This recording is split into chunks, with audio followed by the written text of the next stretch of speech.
And this issue is trending and will continue to trend the entire week until the outcome of the investigations. We'll start off with that, and that's the scandal that has hit the judiciary. We understand 22 circuit court judges and magistrates and 12 judges of the High Court have been suspended. A statement signed by the Judicial Secretary, Alex Opoku Echampon, said the suspension follows investigative work done by Tiger Eye on corruption and graft in the judiciary of Ghana. Komla Kluche has more.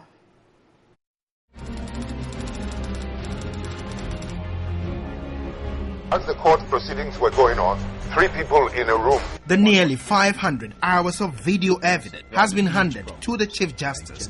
Some of the culprits have allegedly been linked to sex scandals in the 3-hour edited video emanating from 2 hours of investigations into corrupt practices in the judicial service by ace investigator Anas Armeao Anas.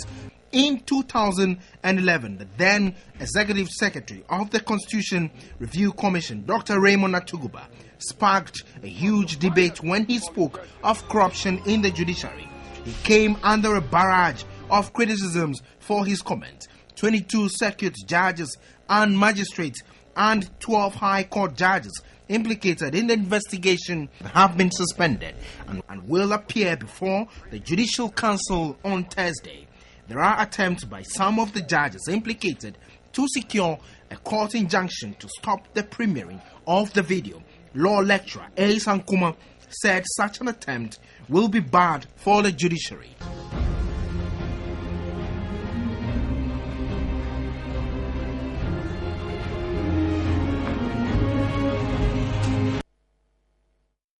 So this is what we know from the statement from the Office of the Judicial Secretary, that 22 judges and magistrates and 12 High Court judges have been suspended with effect from Thursday, September 10, and that's tomorrow. Now, according to a release from the Judicial Council, an emergency meeting was held or had been held on September 2 to discuss the matter, where a disciplinary committee was constituted to investigate the petition against the 22 judges. On September 7, 2015, the circuit court judges and magistrates were served with letters stating the allegations against them and were asked to submit their responses by September 9. That's today. The Judicial Council has further decided that upon receipt of their responses, the 22 individuals should be suspended until the final determination of the matter. The committee will commence hearing of the petition of the judges and magistrates from Thursday, September 10. The Judicial Council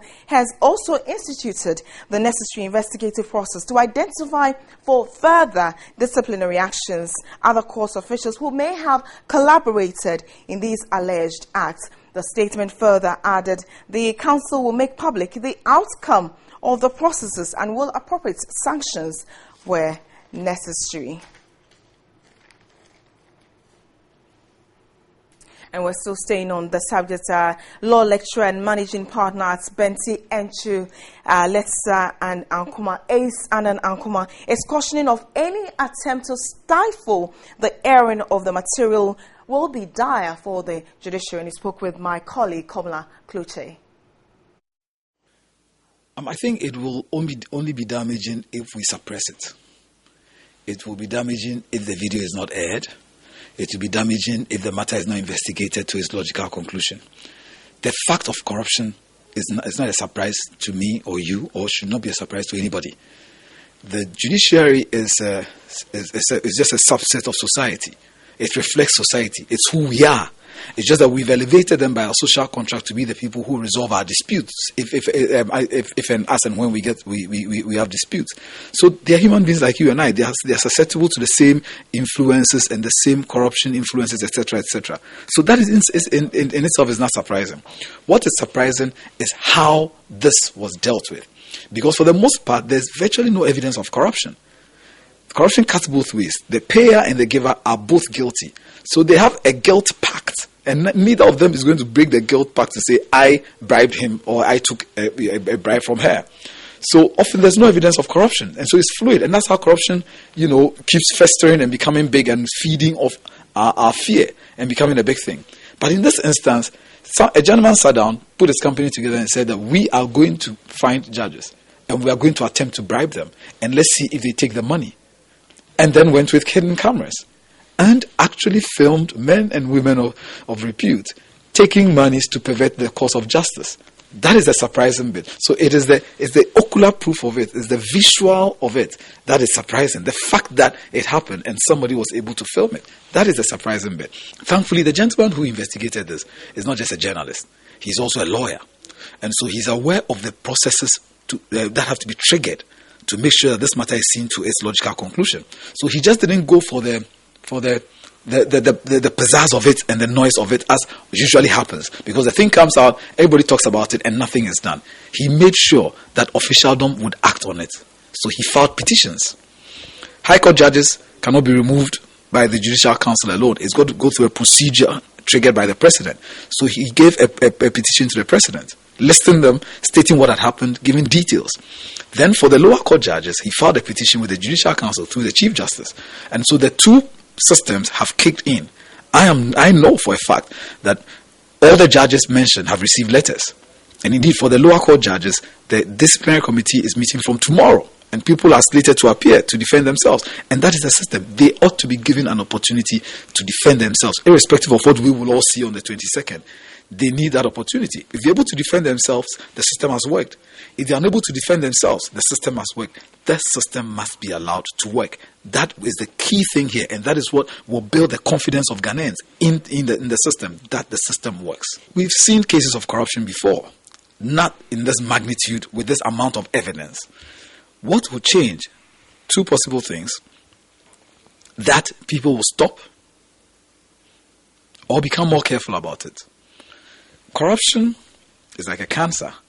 It is treated with its own chemo, which is the sunlight or exposure. And so once we expose it, two things may happen. People will say, you know what, I don't want to go down that line. I don't want anybody to film me. I'm not going to get into corruption. Or they have to work harder to be corrupt, which then makes it a more difficult proposition. You now have to work harder to make the money.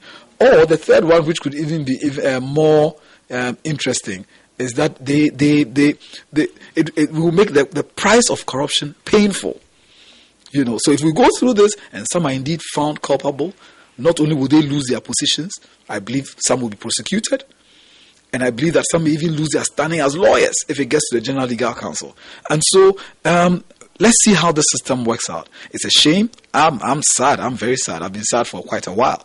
But the critical thing for us is to make sure that this system works and let the chips fall where they may. It doesn't matter whose ox is God. If disciplinary proceedings have been commenced against you in normal labor practice, you will not be allowed to escape the disciplinary proceedings by resigning, although that sometimes may happen. But I think there's a danger in quitting at this stage, because if you resign as a judge, it means that particularly the High Court, it means the protection given to you under the Constitution, where they would have to go through a deliberate process before you are found culpable, and which arguably may be a condition precedent to your being arrested, is thereby removed. So if you are no longer a judge right now, they can simply come and pick you up tomorrow. The police can pick you up tomorrow. Being a judge protects you, at least for the period of the investigation until you are found culpable or not guilty, right? But if you resign now, it means you are not, and let's say it's accepted and it's valid, you are no longer a judge. You could be picked up tomorrow. And that could worse, because then that gets straight into prosecution, and then your status as a lawyer goes before the General Legal Council. You move yourself from the constitutional protection and you put yourself straight into Act 32. And the General Legal Council can strike your name off the roll of lawyers, and that's it. You are done. You heard Asa Nkrumah there talking about the likely implications of this on the judiciary, the individuals who have been implicated in this. And you can share your thought with us on social media platforms, or you can call in later on when we open the phone lines. It's 0302 7634 50. We're staying on the subject because the former Bar Association President Sam Okudzeto says the justices found to have taken bribes in the investigative phase must be punished. and made to face the full rigors of the law. And he spoke exclusively to TV3 in reaction to the news of bribery captured on camera. It's a very serious issue. It's extremely serious. First of all, because we never had it like that before. We hear about rumors of judges being corrupt, and oftentimes when you ask those who made the allegation to substantiate it, they run away. You don't hear anything again. So at least for a change, I believe they're having concrete evidence by something being recorded, and in fact even videoed. And it's very, very serious indictment on the administration of justice. Well, it is appropriate for the parties affected to petition exactly for that purpose. Because if a judge has actually collected money and then gave judgment against you, and it's established that that is what happened, then you have every right to petition the Chief Justice for a retrial. Well, perhaps it is for the good, in the sense that, as I said, there are characters who have managed to get into the system, and they have actually no business being judges. I have personally been worried about the recent trend when there are a lot of younger people have all managed to get appointed to the judiciary. Of course, what we complain is about we being colo, in the sense that I have seen the old system where lawyers who have distinguished themselves made it already, their properties and the rest. And then they don't apply to be judges, mind you. Normally, approaches are made to them for them to become judges. And so the perception is different. Now it's like a career that people just get into, and then they want to make the maximum. And I think this expose is going to help as a warning to everyone who is sitting in judgment to appreciate that honesty is required and that transparency is. And that's the former president of the Ghana Bar Association, Samuel Kujotu. We're going on the phone line now to speak to a ranking member of the Legal and Constitutional Committee of Parliament, Jose Usu. A very good evening to you, and thank you very much for joining us. Thank you, too. Right. I'm sure you've had a commentary of this. Let me pick your initial reaction to the scandal. Well, as far as I'm concerned, it is an investigation to kind of provide evidence for some of the perceptions that people have that there is corruption in the judiciary. So now that some evidence has been produced, apparently, I believe the evidence are sufficient enough to warrant the Chief Justice to set up the committees that are required in the case of the lower court officers, lower court judges, and sufficient to warrant the President asking the Chief Justice to proceed with impeachment in respect of the Superior Court judges. So far, what it is that there's apparent evidence of corruption, and the judicial process has been started by the petition filed by Mr. Anas Anas. So we'll see how it plays out. Hopefully, the evidence will be sufficient to warrant those people being removed from the bench. All right. 22 judges and magistrates and 12 High Court judges have been suspended with effect from tomorrow. With this reaction from the Judicial Service, what does it do for the public? Well, in my view, I think this is a kind of strengthening. This is the situation, this is the reason why the judges or the public should have more confidence in the rule of law of the country, that whatever you do wrong, if there's no evidence, that's it, there's no evidence. But when the evidence is available, then the rule of law will be kicked in and the proper procedure and processes will be applied to ensure that punishment, appropriate punishment, is exacted. In my view, this is the best way to deal with corruption. Okay. This would continue, the talk on this will continue for a very long time.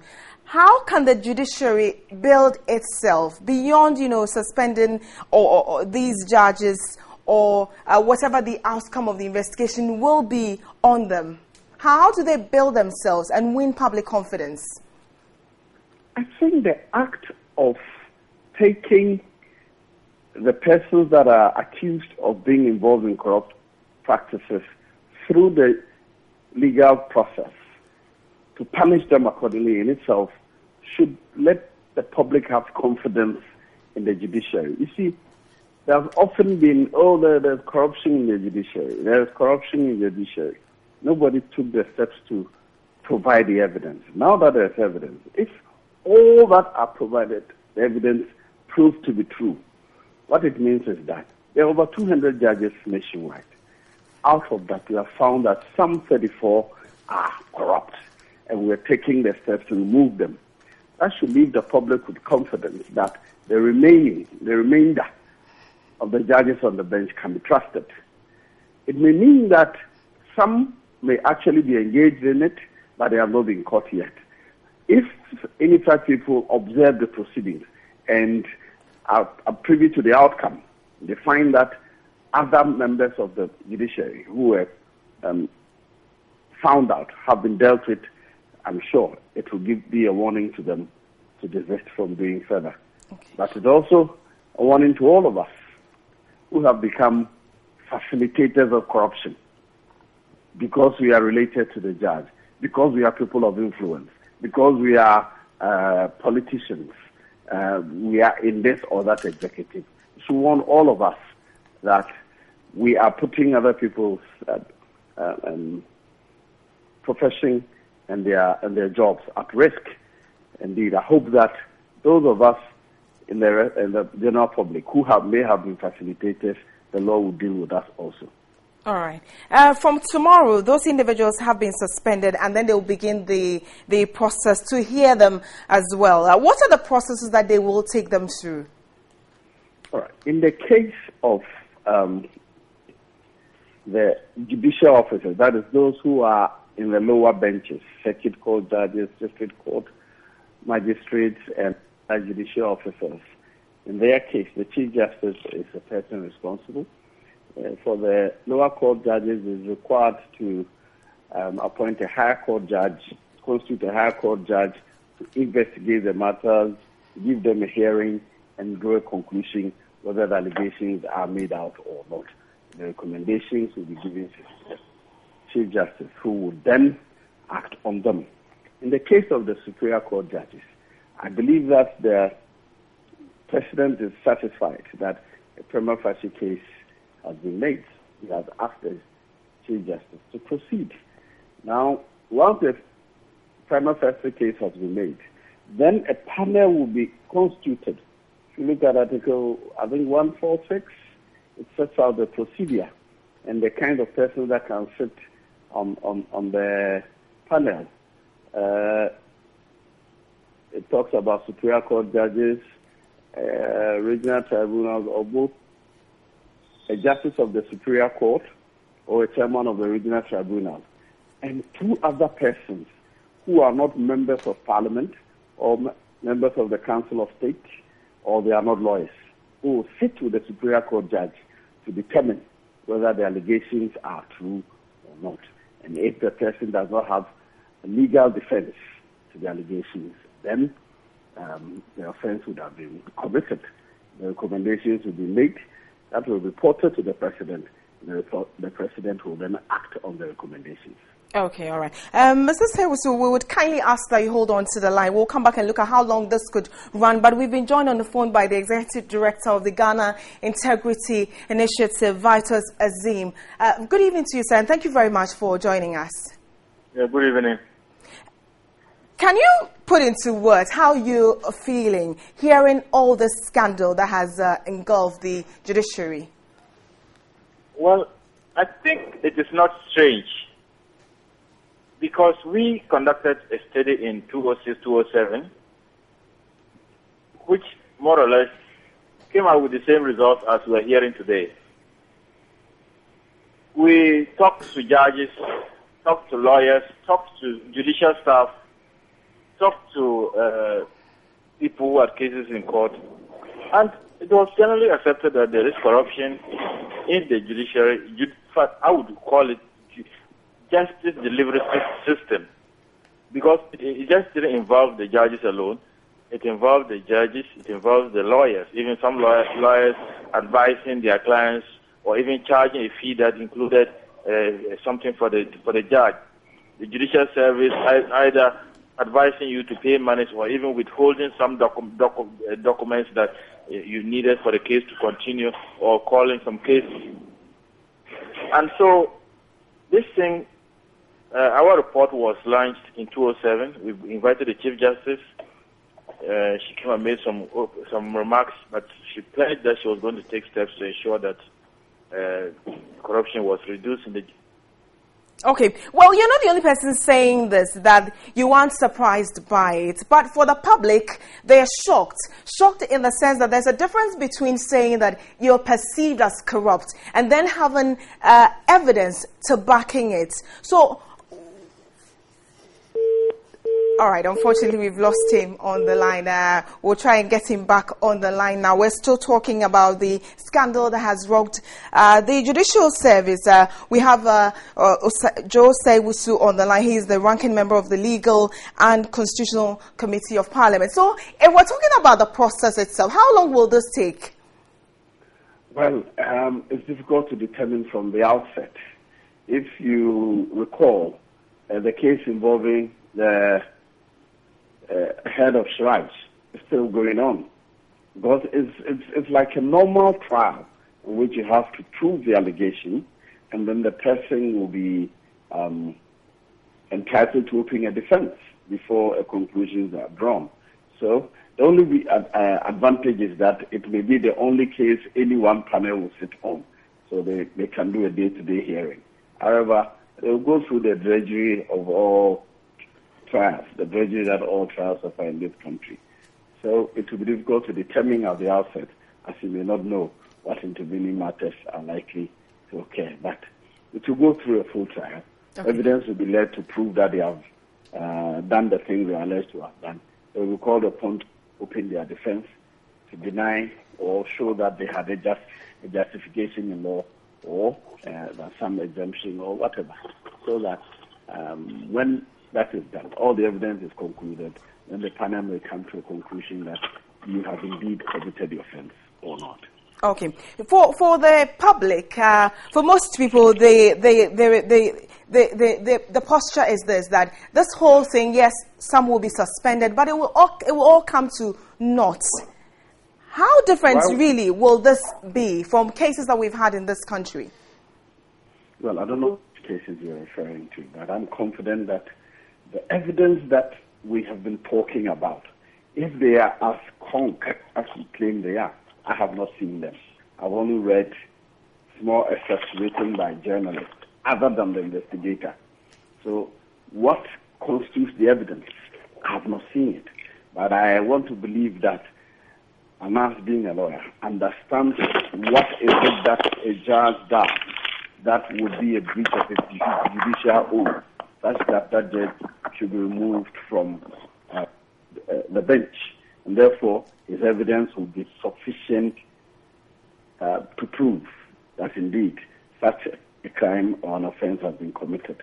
And so I'm hoping that indeed the evidence is as it is. If it is, then most likely those people who have been named or have been filmed will be dealt with in accordance with law. If it is not, then they will be left free.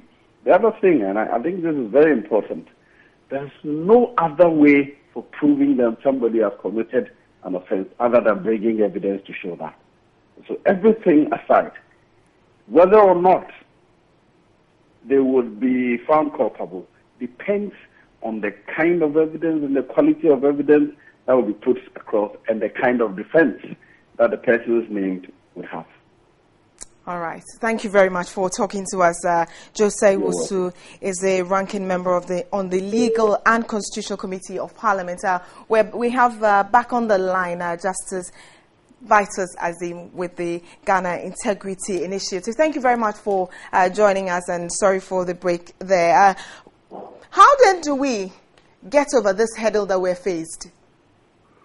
Well, I think there are, like the last speaker has spoken, there are laid down procedures for us to follow. If we handle, as a country, if we handle this improperly, we'll be able to reinstate the confidence of the public in the judicial system. And when I say handle it properly, to go through the legal provisions, do the investigations, give the accused people a hearing, and then where some of them are found guilty, the necessary actions will be applied. So if we do that, we would have the confidence of the people in the judicial system. But if we don't do that, then the situation is going to worsen and people are going to have no confidence in the system, and people, as has already happened in some areas, will be taking taking actions on their own and creating problems for us. So I think that they need to handle this very properly by doing the right thing.